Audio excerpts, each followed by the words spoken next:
We're Hasani and Danielle Pettiford, and we're a real couple with real problems who almost called it quits.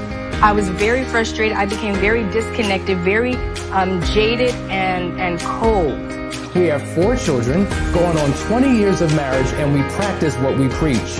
Our mission, to change the way couples relate to one another and teach them the skills needed to improve the quality of their relationships.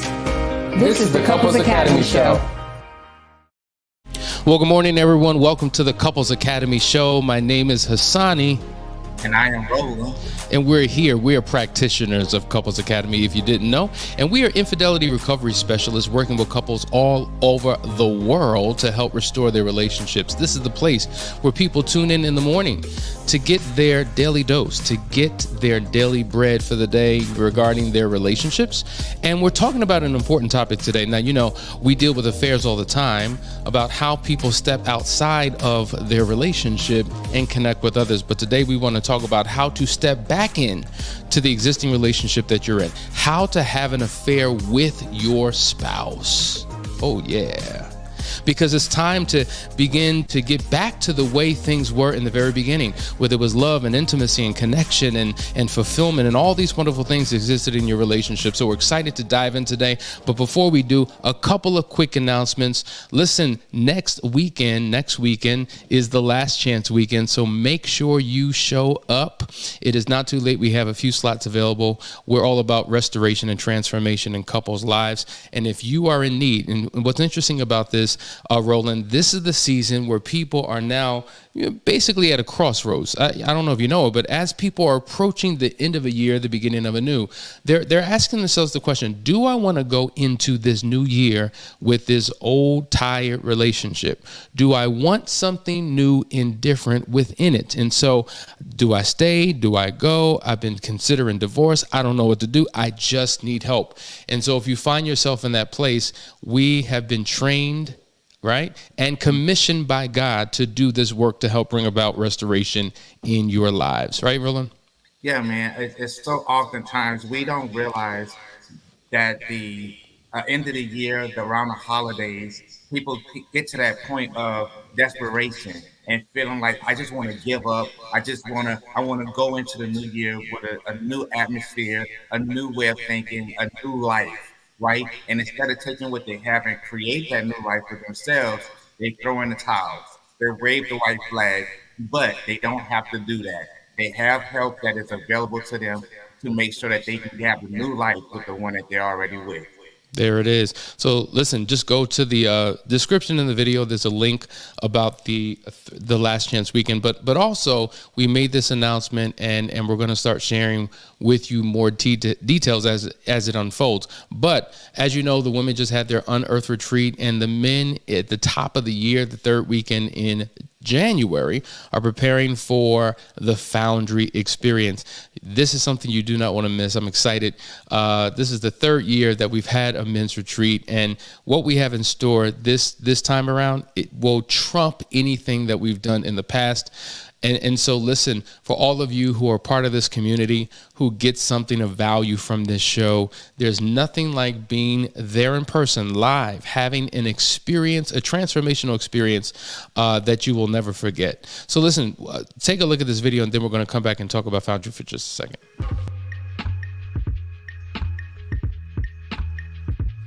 When 45 men from all walks of life come together in one place for one purpose, there is a collective harmony that produces an amplification of power that leaves an impact on the lives of men that cannot be erased. A fraternity of legendary men, all at the tipping point, on the precipice of greatness, meeting for one weekend to turn their worlds inside out. For the first time ever, the Foundry Experience. Not an event, not a seminar or retreat, but an opportunity to come face to face with the man you were always destined to be. If you want a life that's better than the one that you are living, meet us January 2023 for the Foundry Experience.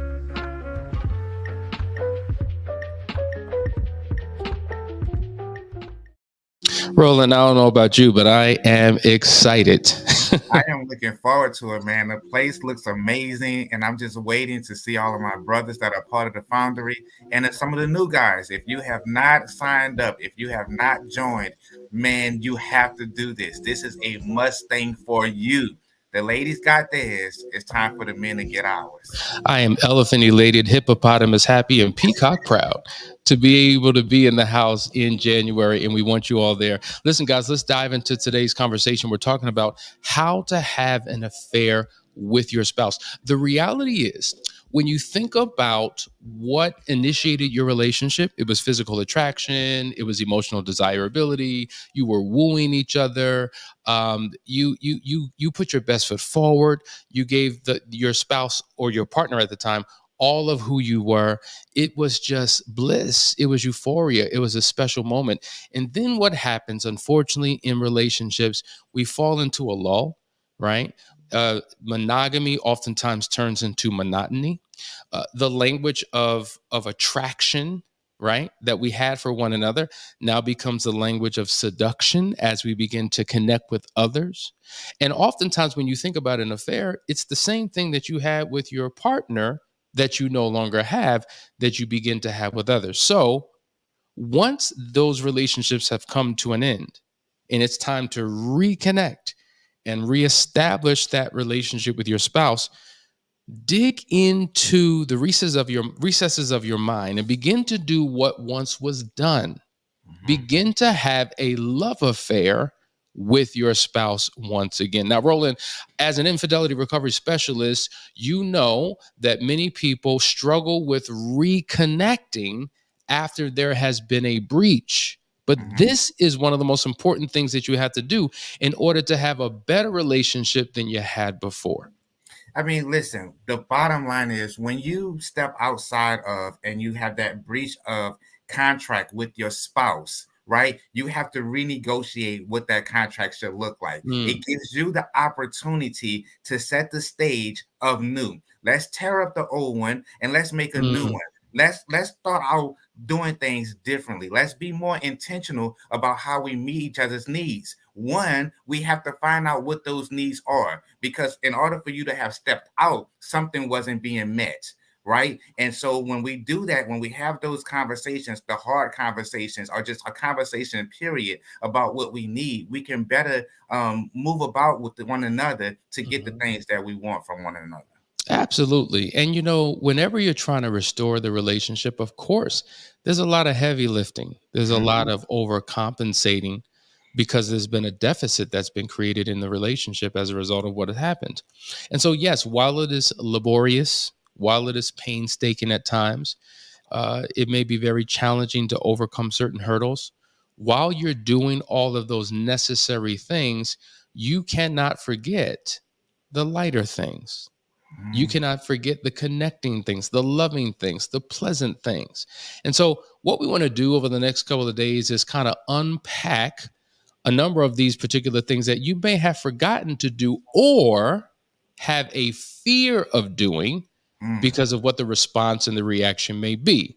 Because unfortunately, if you've attempted to do something and the response was not what you want, and it was a shutdown, and it was a don't touch me, don't, whatever that may be, you say, okay, lesson learned, I won't do that ever again. Then you make an internal vow within yourself that you will never approach, you will never touch, you will never affirm, because every time you attempt to do it, it just gets shut down and thrown back in your face. And so that's where the disconnect happens. I'm in my corner, you're in your corner, and I'm never going to step out because stepping out is unsafe, it's uncomfortable, and I don't know what's going to happen. Meanwhile, the spouse who initially rejected all of your advances and the tips in the beginning now is wondering why you stopped. How come you don't pursue? Maybe you don't love me. Maybe you don't care. What am I in this for? Why don't you see what's happening in the hearts and the minds of both individuals? They have their own individual experience that oftentimes is misinterpreting what their spouse may feel, think, want, and desire. So the thing is, a lot of times we don't understand that there's equal responsibility on both parts. There has to be an understanding of my role as husband and your role as wife. And when we do not engage with one another, when we shut off from one another, when we disconnect from one another, we open up the door for more of the same. We Mm. open up the door for okay, what you won't do, somebody else will. And we have to make sure that we understand that we don't want to put our spouse in that position. We have to listen. If I don't feel like being bothered right now, right, we have to be able to express that and give a reason as to why. But if that becomes the norm, if that becomes, nobody likes rejection, especially from our spouses. And when I feel rejected from my spouse, then that's when the water fountain conversations start happening. Oh, that's when the compliments start happening. Oh, I like your tie, from somebody other than our spouse. Mm. We open up that door. Now, Roland, I want you to roll back the tape a little bit because we're about to get into some things that partners can do. But Mhm. you just said that they both have a responsibility. So, if you would, quickly explain, what would you say to the people is the responsibility of the offender, the Mhm. one who violated the relationship, and what would the responsibility of the betrayed partner be if they both have one? Because oftentimes the betrayed partner is waiting and sitting back and feels like they don't have to do anything because Mhm. I didn't cause this problem. You did. So now you need to work and you need to show up. So man, that was a very controversial statement you just made. What is the responsibility of each? That's okay. So the offender, right, has to go over and beyond. The offender, we talk about it all the time. We're trying to rebuild the trust factor and put on a level of responsibility on ourselves. I've taken accountability for what I've done. I take responsibility for what I've done, and I have to show up differently. I have to be more intentional, and I have to be, the key word, consistent with my new behavior, with Yeah. my new attitude. My walk, my talk, my act has to be totally different from times past. Otherwise, I'm going to be sleeping with one eye open and one eye closed, as the spouses would say, right? Because I'm waiting for you, that old person, to show up again. On the flip side of that, the offended has to give grace and give the person that has been the offender an opportunity to show up differently. Just like I have to be consistent with my new ways, you have to be consistent with allowing me to have my new ways. Mm. So if you're looking for me to be consistent for 3 months, I need you to be patient with me for 3 months. It can't happen overnight because I'm showing Mm. up differently that you want me. Now you think you can just sit back and just keep dumping and dumping. You did this and you did that. Mm. I'm showing up the best way that I can. Give me the opportunity to create a new life. Give me the chance to love you back to life again. It's an excellent, excellent point. So let's start walking through some of these things. And as we read them, both of you should be encouraged to do these things. But realistically, we know that the offender, the unfaithful partner, has to really be the one to initiate a lot of this and create a new norm, a new culture, a new atmosphere in the relationship that the betrayed spouse can jump on board and they begin to do together. So let's talk about some of these things. Now, I want you to think about this. When you were in that affair with that affair partner, and it finally got exposed, and the details came out, or the receipts, uh, the evidence of it came out. Oftentimes, when the records are pulled, there are conversations that are happening all throughout the day. There are hundreds, if not thousands, of text messages. Here you are at work. I'm thinking you're working, but you've been on the phone 20 minutes, 15 minutes, 45 minutes during lunch breaks, just constantly throughout the day. That type of behavior is what you should begin doing with your spouse. So, number one, call unexpectedly to say, I love you and I was thinking about you, because, and I know that this could be a triggering conversation because now we're comparing what one should do in the marriage that was done in the affair. And then some would say, well, whatever you did in the affair, I don't want you doing in our relationship. The fact of the matter is, there typically isn't anything new, different, or creative that's done in the affair. All the right things are done with the wrong person for the wrong reasons.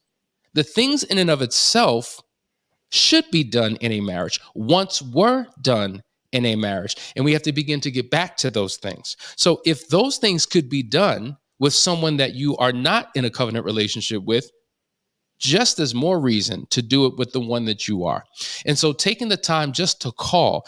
I remember Stevie Wonder had a song, Oh, I come on, just man. call. Remember that? Come on, man. You took the To words out of say, my mouth, man. am I wrong for that? I love you. Right. He would do that. Come I on. just, so, babe, I'm just calling to say I love you. Listen, I know you're working. I'm just sending you a text to let you know I love you. I'm thinking about you. I can't wait to see you. And matter of fact, you have that type of job where you can talk and work at the same time. So let's just talk. Let's just connect. I'm just thinking about you. See, those type of things are endearing, and it begins to fill up the love tank of your spouse. What happens is when we get in the hustle and bustle of life, day-to-day activities, we start taking one another for granted. We start taking it, I'm tired of hearing your voice. I need a break from you. And what happens is that becomes the norm. We have to find a way to engage. Every day is a new day for a new opportunity to be engaging with one another. We cannot take each other for granted because we don't know what tomorrow holds, right? And so we have to take those opportunities. Like you said, you have a job that you can work. Let's talk. I would much rather get in trouble for talking to my wife all throughout the day at work than to get in trouble for talking to the side piece, right? I don't want to get in trouble for talking to the affair partner. I don't want to get in trouble for doing the wrong thing with somebody that absolutely means nothing to me. I would much rather get in trouble for talking to my wife and being engaging with her. Mm. Absolutely. Facts. So I would encourage you, listen, take the plunge. See, a lot of these things you may be uncomfortable with, and you're like, I don't know how my spouse will respond, or my spouse would never do anything like that. Begin to do it, create a new norm. Let's go to the next one, because this is something that maybe, right, if you're more of the romantic type, you have done these things in the beginning, and it's time to go back to the basics. Check this out. Write a handwritten note stating one thing that you appreciate about your spouse. Now think about it. Think about how intentional it is to write a handwritten note. So if you think about the places that your spouse frequents, maybe it's a handwritten note and it's a sticky you put on the refrigerator. Maybe it's a handwritten note sticky that you put on their mirror in their bathroom, because that's the place they go to beautify themselves or to put on their cologne and shave, whatever the case may be. Maybe you put it on the steering wheel of their car. Maybe you put it in their purse or their briefcase, wherever you know that they will eventually get to. There's a handwritten note, and it's a simple gesture and a reminder of your appreciation for them. Those small things, oftentimes we want to do the large things that we think will have the biggest impact, but it's the small consistencies that really touch the heart and make a difference. It is said that you can give without loving, but you cannot love without giving. Wow. In other Wait a minute. words, Wait. Say that one more time. you can give without loving, but you cannot love without giving. When we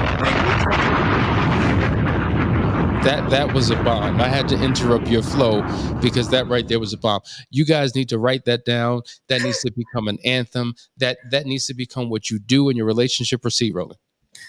and simply when we take out the time to, as you say, do the small things, it's amazing that the biggest results come out of small packages. When you get, Mm. when you present a ring to someone, it's in a little tiny box, and regardless of what size the ring is, the excitement of it, the joy of it is so much bigger when we take our time to be intentional, to jot down, write in small notes, to write down our thoughts, to just say, I simply want you to know that I appreciate you. We can tell a person all the time, but when we take out that time to be Mm. intentional, we write a note. It's handwritten. It's something that I can hold on to. It's something that I can carry with me. It's more intentional and it's more meaningful when we can do it that way, as opposed to just typing, sending a text or sending an email. It's not the same. I can see what you wrote down to me. I have letters that my mother has written to me some time Mm. ago,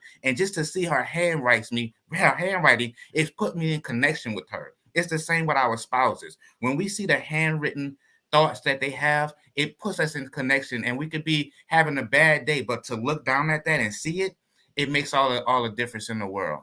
That is so true, because you know what? if I read a text from you, eventually it's going to be deleted or get lost amongst thousands of text messages, because at some point I got to clear my phone. I need to create space. Gone. If it's an email, I mean, fine, read it, but now it's read, so it's no longer bolded. And it's like, man, where I'm Googling, I'm searching through my, trying to find, can't find it. But oftentimes those notes, those letters, those cards, a lot of times they're held on to, or even if I don't even know, where did I put it? Years later, all of a sudden you open up a closet and boom, it's right there. And now you're reading it, and just the memory of what was done. It's very touching and endearing. But you said something else. You said that sometimes the biggest things, what was that, come in the small, what was that you said? Yeah, the biggest things, the biggest excitement comes in small packages.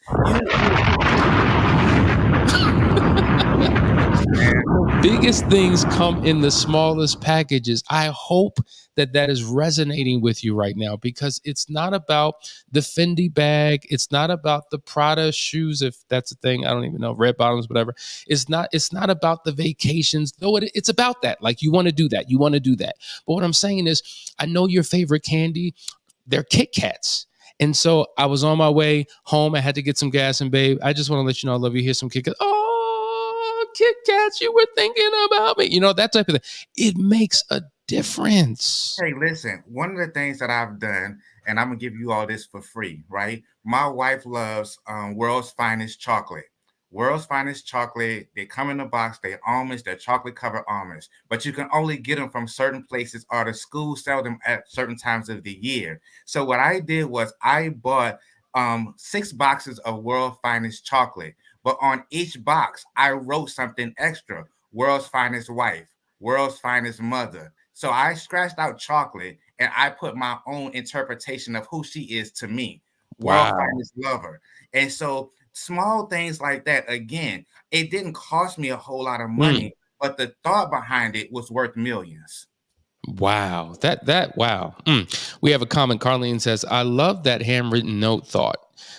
It may overtake the bad thoughts and memories that you have read that seem to stick in your head. That's such a good point, because oftentimes we have a tendency to hold on to the negative, and we play that, right? We loop it in our minds. That's the narrative that we're telling ourselves. And the more we think a negative thought, the more we feel negative. We talked about that before. But to be reminded of something that is endearing, that is loving, that is caring, that is compassionate, that shows vulnerability, it really does something. And so if you're going to be engaged in these negative thoughts that you repeat all over again, why not engage in positive auto suggestion, where you read the card or the note again and again and again and again and get it stuck in your conscious. This is why oftentimes when we have counseling sessions, a lot of times spouses have affirmed, have complimented, have spoken life into their partner, but they don't remember it because they hold on to the negative. So we'll have them pull out their phone, press the record button, and speak words of life recorded that their spouse can then play again, so that they can soak and saturate their mind with the positive words, the affirmations, the compliments, all of those positive gestures. So it begins to reshape their subconscious thinking, their deeply embedded belief system about what their spouse thinks and feels about them. We have to be willing to tell ourselves the positive things that we want to hear. Negativity is all around us, but when we can speak life into our situations, into our marriages, into ourselves, then that creates a lively atmosphere, right? But as long as you create negativity, your thoughts are negative, the people you talk to are negative, the things you look at are negative, it brings your spirit down, it brings you down, it brings your marriage down, and subconsciously we don't even realize we get stuck in negativity. We get stuck in the quicksand of negativity, and we cannot move. It feels like weight is on our ankles because we're not speaking life to fly. Give me a Red Bull. So what is it? Wait a minute. You said something. Did you say the quicksand? What was that? What did you say? We find ourselves in the quicksand of negativity. The quicksand of negativity, and explain what happens when you step into quicksand. It's weight that is literally pulling you down. It's pulling you. You cannot move. You cannot. And what happens is, while it's on your bottom, it affects your heart. It affects your mind, because now you're thinking in your mind, I cannot get out of this negative situation that I found myself in. Then it puts you in a situation, I need help. A negative person can't help you get out of a negative situation, right? You need some positivity to pull you out of this miry clay that you found yourself in. So we have to surround ourselves around people that are positive, around thinking, because a lot of times we have to write things on our heart that the devil can't take away. We have to be able to have things on our heart that we can refer back to, that we can listen to, play back in our minds. And that's where we come with our spouses, that handwritten note, the thoughts of I love you. I just called to say I love you. Now, because you're in this quicksand, you're motivated to find any way, anything to pull yourself out of this situation, because you are motivated by the things that you hear that are positive from your spouse. Wow, guys, I hope that this is resonating with you. I hope you're taking notes, because it truly makes a difference. Let's go to the next one. Listen, have you ever gone to a really nice restaurant, right? So whether you're making the reservation online or you call it in, oftentimes they'll say, okay, well, are you celebrating? Like Danielle and I, we like going to nice places. So they're like, well, are you celebrating anything? Is it an anniversary? Is it a birthday? Is it a graduation? And we're like, no, just because. Right? Sometimes it's good to do just because things. And so as relates to that, send just because flowers to the home or to the office, better yet. I remember when I was dating Danielle, she used to work in New York at the time, in one of those high-rise buildings in Midtown.